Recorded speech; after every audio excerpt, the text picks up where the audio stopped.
E aí pessoal, tudo bem? Eu sou Nayara, esse é o canal Dignidade Não Cabe Aqui. E hoje eu vim trazer mais uma resenha de livro. Um livro que me marcou tão profundamente, que eu fiquei tão encantada, que eu li lá em 2013, quando eu tinha parceria com a editora que o publicou. E resolvi, mesmo tendo na estante um monte de opções maravilhosas, resolvi reler esse livro, porque a história continuava ecoando na minha cabeça e parecia que tinha uma espécie de chamado. Me leia, me leia, me leia. Não resisti e atendi esse chamado. E o livro de hoje é o Quatro Soldados, do Samir Machado de Machado. Vamos lá?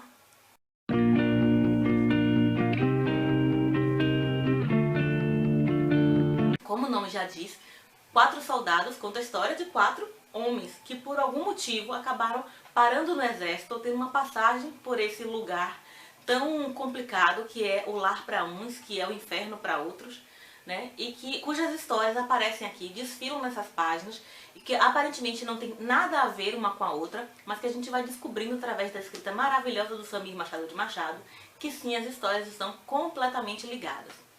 Essa é uma história que se passa em 1754, no Brasil, mais especificamente lá no sul, na região de Rio Pardo, e que vai contar a história desses quatro homens misteriosos, muito simples, mas ao mesmo tempo muito complexos também.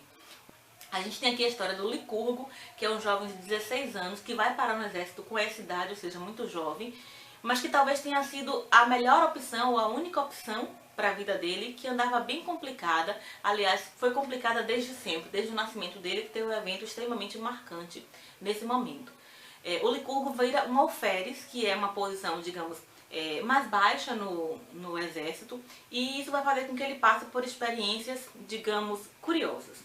O segundo personagem é o Antônio Coluna, que traz no próprio nome essa solidez, essa estrutura, né, básica, que ele leva para a vida dele, porque o Coluna é um homem muito sério, muito fechado, muito equilibrado, eu diria muito misterioso também. O Coluna tem uma origem nobre, ele é um fidalgo, mas ele não gosta que ninguém saiba disso, ele nem comenta isso, ele simplesmente faz o que tem que fazer. Sabe aquela coisa Capitão Nascimento, missão dada, missão cumprida? Esse poderia ser o lema de vida de Antônio Coluna.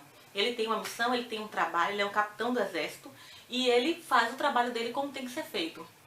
Ele tem valores muito sólidos, muito nobres, digamos assim, não necessariamente pela origem nobre que ele tem, mas pelo caráter que ele apresenta. Assim como os outros, ele tem uma história extremamente bonita, muito triste, mas muito bonita também. O terceiro personagem que nós temos é o Andaluz, que só com esse nome já me ganhou, porque eu sou completamente apaixonada pela região da Andaluzia, na Espanha. E o Andaluz, como eu acabei de dizer, é misterioso como os demais personagens. Ele já teve uma passagem no exército, mas hoje ele tem uma vida completamente diferente. Ele se descreve como um homem enorme, que por isso mesmo todo mundo pensa que ele é um completo idiota, mas ele está extremamente longe disso. O andaluz tem uma condição de saúde muito peculiar. Ele tem extrema sensibilidade à luz, por isso ele anda com tapadeiras nos olhos, feitas de pele de coelho muito fina, e só durante a noite, só na extrema escuridão é que ele consegue tirar as tapadeiras. Ele tem uma profissão, uma ocupação, digamos assim, muito curiosa, porque ele mora num bordel, que é a casa da Joana holandesa, e ele funciona como uma espécie de segurança desse bordel, e ao mesmo tempo tem outra função maravilhosa, que ele é contrabandista de livros. E essa é a parte em que vocês dizem, Nayara, como assim? Ser contrabandista de livros é uma função maravilhosa. Porque entre todos os contrabandos que poderiam ser feitos, contrabandear livro nem deveria ser crime, vamos combinar. E o fato é que nessa época havia um controle muito grande, tanto pela igreja, que considerava toda e qualquer obra muito perigosa, então essa ideia de que os livros são perigosos, de que eles trazem ideias revolucionárias, isso não faz bem às pessoas e pode inclusive corromper a fé das pessoas, né? Tinha esse controle da igreja muito grande, e a própria coroa portuguesa controlava muito os livros que podiam chegar até a colônia. Como ele tem irmãos no reino, esses irmãos têm uma livraria com muitos contatos, né, com pessoas influentes. Ele tem a listinha oficial dos livros que podem ser enviados, e ele tem uma segunda listinha não oficial. E as pessoas dali daquela região de Rio Pardo fazem as encomendas para ele e ele traz os contrabandos. Como eu disse, nem deveria ser crime isso. E o quarto personagem que nós temos é o personagem talvez o mais instigante, o mais misterioso, do qual a gente tem menos elementos, que é o Silvério, mais conhecido como Índio Branco. O que eu queria contar do Silvério para vocês nesse começo, para despertar a vontade da leitura por esse livro, é que o Silvério é um matador profissional, só que ele mata especificamente com arco e flecha, e ele é muito hábil nessa tarefa. E além disso, o Silvério tem uma fé inabalável. Só que essa fé também traz uma curiosidade muito grande, porque ao mesmo tempo em que ele confia nos desígnios de Deus, ele sabe que ele não é de Deus. Ele sabe que ele é a representação do diabo. Ele é o emissário, digamos assim, do diabo. Como essas coisas vão se misturar, né, e serem gerenciadas na vida do Silvério, só vão descobrir se lerem o livro. Bom, Quatro Soldados é dividido em 4 partes. A primeira parte é Mas para Trazer a Espada, é o livro 1. Na verdade, as 4 partes o Samir chama de 4 livros. Porque, de fato, se você observar, são histórias aparentemente independentes. Elas têm um começo, têm um meio e têm um fim. Né? Você poderia, inclusive, transformar cada livro desse num livro independente. Mas o que eu achei genial do Samir é que, ao mesmo tempo que essas histórias são completamente independentes, por um lado, elas formam um todo coerente quando estão juntas nesse livro.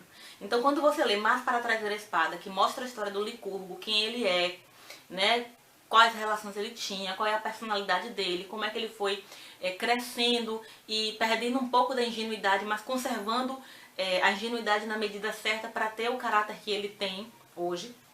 A gente tem o segundo livro, que é Tudo que Alvoroça a Quietude das Coisas, que é a parte em que a gente vai conhecer o andaluz. Na verdade, tem uma relação entre o Licurgo e o andaluz. Então, como eu disse, são personagens independentes, com histórias independentes, mas que em dado momento tem vários pontos de interseção. E ver essa interseção é genial. É realmente prazeroso ler esse texto do Samir, quando você vê de que modo as vidas deles se relacionam. O terceiro livro, que é A Escuridão Secreta do Coração da Terra, trazer a história do Antônio Coluna, mais um pouco da história dele, é quando a gente vai passar a conhecer esse homem misterioso e mais especificamente a gente vai passar a conhecer um pouco dos mistérios que rondam o coração desse homem misterioso, né? E a parte 4, ou o livro 4, que é a parte mais divertida, a meu ver, que é a Vila das Cabeças Cortadas. O nome por si só já é muito divertido e a história também vai ser muito bacana. É quando a gente vai encontrar mais um pouco da história do andaluz e vamos conhecer definitivamente, ou não, a história do Silvério, ou Índio Branco, e a relação dele com o andaluz. Esse livro tem uma característica muito bacana também, e que me lembrou muito Cortázar, porque o Samir Machado de Machado consegue juntar uma série de temas que aparentemente não teriam nada a ver, e ele ainda coloca o elemento fantástico, que foi esse o ponto que eu achei parecido com o Cortázar. Parecido não. Como é que eu posso dizer? Cortázar tinha uma característica de que ele conseguia incluir nos seus contos, eu nunca li nenhum romance de Cortázar, só li os contos, e ele conseguia incluir elementos fantásticos, elementos sobrenaturais, mas de uma forma tão verossímil que você esquecia que era uma coisa, digamos assim, que não existia, que eram elementos fantásticos. Ele colocava isso de uma forma tão natural na narrativa que você comprava aquela história e acreditava naquilo. Samir faz mais ou menos isso aqui. Ele, especificamente no livro 3, ele coloca um elemento extremamente, aliás, no 2 e no 3, ele coloca um elemento extremamente fantástico, mas ele faz isso de uma forma tão bem amarrada, tão bem feita, tão bem construída, que você compra essa história, que você embarca nessa viagem que ele está te propondo sem nem pestanejar. Então, se eu for falar desse livro de modo geral, eu diria que a narrativa é muito gostosa. Ele usa em alguns momentos um português bem arcaico para dar essa sensação de que o livro realmente é antigo, porque a história se passa em 1754. Ela caminha, acho que por mais 2 anos, se eu não me engano, ela se encerra em 1756. E ele traz esse português arcaico, esse momento do Brasil que ainda convive com muitos índios, com a Companhia de Jesus, com esse comércio das Índias, com a influência da igreja, com a influência do reino de Portugal, com esse exército que não sabe muito bem quais são as fronteiras que ele deve proteger e em que medida ele deve combater os índios ou se aliar aos índios, que tem influência francesa, influência espanhola, influência portuguesa, que é o samba perdido aqui no Brasil. Então tem um gostinho antigo nesse livro e a narrativa faz com que você fique deliciado com esse toque de antiguidade, esse toque de Brasil colônia aqui no livro. Como eu falei, foi um livro que me encantou tanto que eu não resisti em reler. Há muito tempo que eu queria reler Quatro Soldados, porque eu não lembrava da história em detalhes, mas a sensação que o livro me causou realmente ficou marcada em mim. E acho que essa é a graça dos livros que tocam a gente. Talvez você não lembre da história em detalhes até para reproduzir para outros, mas você lembra da sensação que teve. Então, quando o Samir Machado de Machado mistura aqui um labirinto mítico, o terremoto de Lisboa, negros fugidos, 4 homens com histórias misteriosas, a mula sem cabeça, jesuítas, índios, mistura tanta coisa que aparentemente não tem nada a ver uma com a outra, mas que a gente descobre que tem sim, que ele consegue fazer de forma brilhante essa amarração. Não tem como eu não encerrar essa resenha dizendo que esse livro é incrível, foi uma das melhores leituras que eu já fiz, que eu fiz em 2003, uma das melhores leituras que eu fiz na vida, por isso que eu reli, e acho que ainda vou reler outras vezes, porque nessa segunda leitura eu observei outras coisas, eu degustei de uma forma diferente, né? Tanto porque a minha bagagem como leitura e bagagem de vida também aumentou, mudou, quanto porque você vai percebendo as entrelinhas, as sutilezas. Eu marquei várias coisas aqui no livro, com essas flagzinhas. Grifei milhares de outras coisas, porque eu acho que eu ia acabar o meu estoque de flags se eu fosse usar todas. É um livro que me trouxe aquela sensação de que livro é para ser tocado, manuseado, marcado, é para ser apropriado. Porque eu comentei com vocês em outro vídeo, né, de que eu tinha uma angústia muito grande de que o livro ficasse amassado, marcado, que ele tivesse alguma, digamos assim, algum vestígio de que havia sido manipulado, e que isso era uma completa idiotice minha, porque se o livro era meu, eu tinha que me apropriar daquele objeto, eu tinha que inscrever uma história naquele objeto. E Quatro Soldados com certeza agora tem uma história, porque ele está marcado, rabiscado, tem comentários nas bordas, tem coisas grifadas, tem comentários meus durante a leitura quando eu achava engraçado, quando eu achava uma coisa tocante. E eu queria encerrar essa resenha lendo um trechinho para vocês de uma fala do Andaluz para o Licurgo, que eu achei genial e que eu acho que é uma lição para a vida da gente. Aliás, o Andaluz tem as melhores falas desse livro, ele tem as melhores passagens desse livro, e não podia ser diferente, porque afinal de contas ele é um contrabandista de livros. E a fala é o seguinte: o Andaluz cutucou-lhe para chamar sua atenção. Ouve, que isso não digo a muitos. Não faltarão aqueles que tentarão te esmagar debaixo das botas pelo simples prazer de eliminar em ti a virtude que neles falta. Para sobreviver, a virtude precisa ser dissimulada. Seu cordeiro em pele de lobo, se for o caso, mas não te tornes algo que detestas para depois dizeres que não houve escolha. Sempre há escolhas.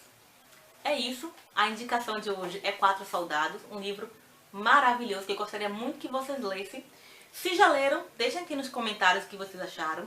Se não leram, mas tem alguma curiosidade, querem conversar alguma coisa sobre essa história, deixem aqui nos comentários também. Se quiserem dar um oi, dizer de onde são, o que fazem da vida, já sabem, é só comentar aqui na caixinha que eu respondo assim que der. Um beijo e até mais. Tchau!